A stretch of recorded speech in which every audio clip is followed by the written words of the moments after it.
I wonder the kind of mentality we have as Christians.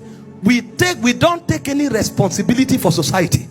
We think Christianity is all about church and church attendance, and then no improvement. Listen, for those of you who are not in power, there is something you can do for society. On your birthday, instead of going to the beach, go to an orphanage. Buy food for somebody to eat.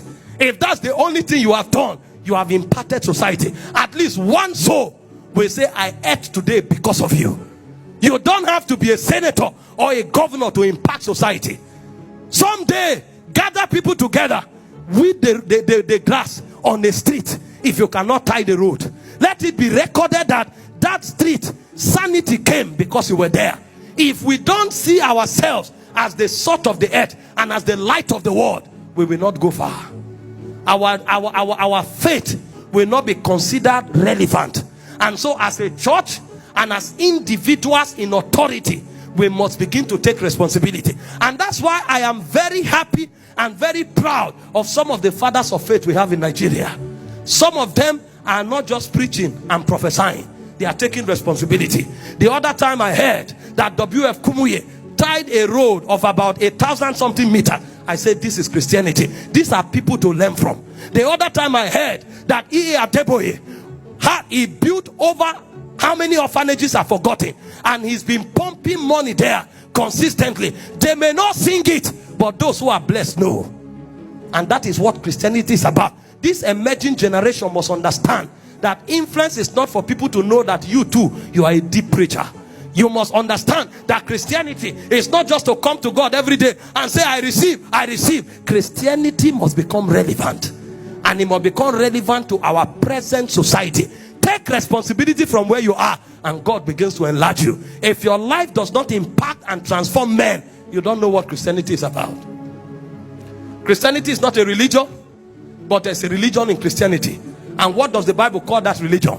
It says to remember the widow. It's to remember the orphans. When was the last time you remember the poor around you?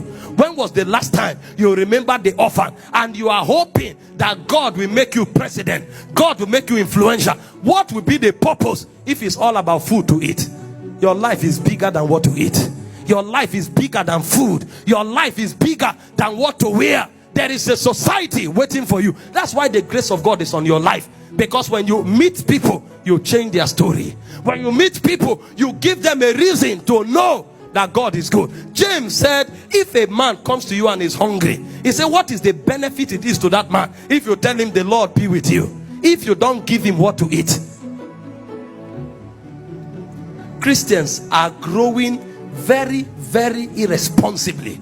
And that's why even the ones that are in power don't know that they are supposed to be there as an example. What a shame that we have more than 50 senators and it doesn't reflect in policies. What a shame that we have more than 50 senators. It doesn't reflect in advancement in society. What a shame that we have more than 20 governors, but society is still crying. And then you ask yourself, who are those leaders? Didn't they come from churches? Didn't they pass through churches? What were they taught? How come this scepter has no impact? When they leave offices, they are probing them to recover monies that they dumped in different nations, cars that they hid in forest. That's what they are recovering every day. And they bear the name of the Lord, quoting scriptures every day. But they don't know why they were exalted. If Christians truly become Christians, the world will beg us to rule them.